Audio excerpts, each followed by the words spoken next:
नमस्कार, आप देख रहे हैं नारद न्यूज़ नेटवर्क। मैं हूं आपके साथ दीपा। मेरे साथ मौजूद हैं बीएसपी के पूर्व प्रत्याशी मनोज जी। इन्होंने कुछ समय पहले अपनी पुरानी स्कूटी को एक्सचेंज करके न्यू स्कूटी ली थी होंडा वालों से, और होंडा वालों ने इनके साथ कुछ गड़बड़ी की।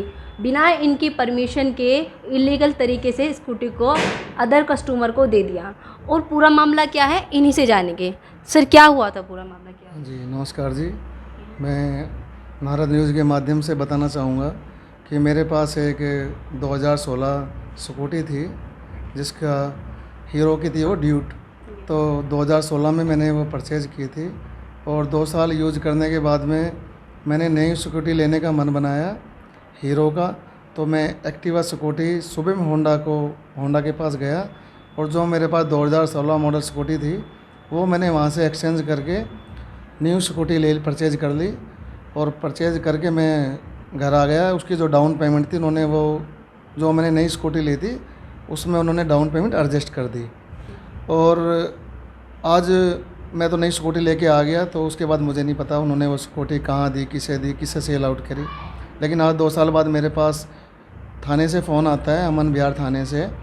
तो वहाँ वो मेरी स्कूटी खड़ी हुई है। उन्होंने मुझे बताया कि सर, आपकी स्कूटी का चालान हो गया है, आपकी स्कूटी बॉन्ड कर दी गई है। तो मैंने कहा जी, जिसका चालान हुआ है क्या वो आपके पास में ही है? उन्होंने कहा जी हमारे साथ में ही है। हमने कहा भाई हमारी बात करा दो। जब हमने उससे बात की कि भैया आपने स्कूटी कहाँ से ली, तो वो कहता है जी मैंने किसी डीलर से परचेज़ की है। तो मैंने कहा भाई आपने नाम क्यों नहीं कराई? तो वो ये बोलता है कि जी मैंने उनको बोला था, उन्होंने मुझे नाम कराने से मना कर दिया। बोला जी नाम कराने की ज़रूरत नहीं है। तो आज मेरी स्कूटी का चालान हो गया है, जो कि अमन बिहार थाने में खड़ी हुई है। अब जो शुभम होंडा वाला है, जिससे मैंने न्यू स्कूटी एक्टिवा परचेज़ करी, उन्होंने विदाउट ट्रांसफ़र किए थर्ड पर्सन को बिना मेरी परमिशन के स्कूटी बेच दी। यदि कल को उससे कोई क्राइम हो जाता या उससे कोई बड़ा हादसा हो जाता, तो इसकी रिस्पॉन्सिबिलिटी कौन लेता, उसकी ज़िम्मेदारी कौन लेता? और आज मुझे हरासमेंट में हो रहा हूँ, अननेसेसरी मुझे परेशानी का सामना करना पड़ रहा है। सर, ये जो सारा मुद्दा हुआ आपके साथ, ये जो हुआ, आपने ये सारी बातें वहाँ पे जाके बोली? शोरूम गए, आप उनसे बातें की? हाँ जी, जब मुझे पता चला कि मेरी स्कूटी अमन विहार थाने में बंद है और गाड़ी बॉन्ड कर दी गई है, तो मैं शोरूम में गया। और शोरूम में जाके मैंने उनसे शोरूम मैनेजर था, उनसे ही मैंने बात की। उनका एक एडवाइज़र था, उनसे भी मैंने बात की। तो उन्होंने कोई सर्टिफिकेशन कोई जवाब नहीं दिया, सर्टिफाई मुझे उन्होंने नहीं किया। उनका ऐसे ही ऊट पटांग जवाब था कि भाई गाड़ी को बिकने में 1 साल लग जाता है, 2 साल लग जाते हैं, कोरोना हो गया था, ये हो गया था, तो कुछ भी हो गया था। यदि गाड़ी नहीं बिक रही थी तो आपको शोरूम में खड़ी रखनी थी। तो आपका ये मतलब तो नहीं है ना, यदि कोरोना है या कोई भी बात है तो विदाउट ट्रांसफ़र किए आप बिना परमिशन के कि गाड़ी किसी भी थर्ड पर्सन को बेच दो।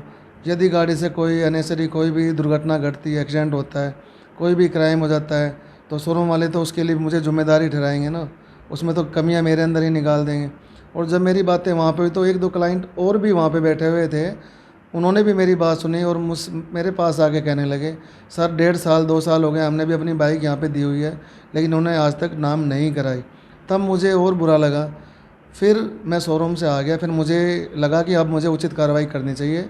उस चीज़ को लेके मैंने थाने में, अपना निजफगढ़ थाना है, वहाँ पे जाके FIR भी कराई है। उसके बाद में मैंने द्वारका कोर्ट में केस फाइल कर दिया है। अब देखते हैं मुझे कब इंसाफ मिलता है। Thank you. देखिए, राष्ट्रीय राजधानी में जब इतने बड़े बड़े कांड होते हैं तो और जगह क्या होतेंगे। ये एक नेता हैं, जब इनके साथ ऐसा गड़बड़ी की जा रही है तो आम जनता के साथ क्या किया जा सकता है? ना किसी पे, एक राजधानी है हमारे देश की, तो हमें विश्वास होना चाहिए हर चीज़ को लेकर। आप देख सकते हैं सरेआम लोगों के साथ इतनी धांधलेबाजी की जाती है।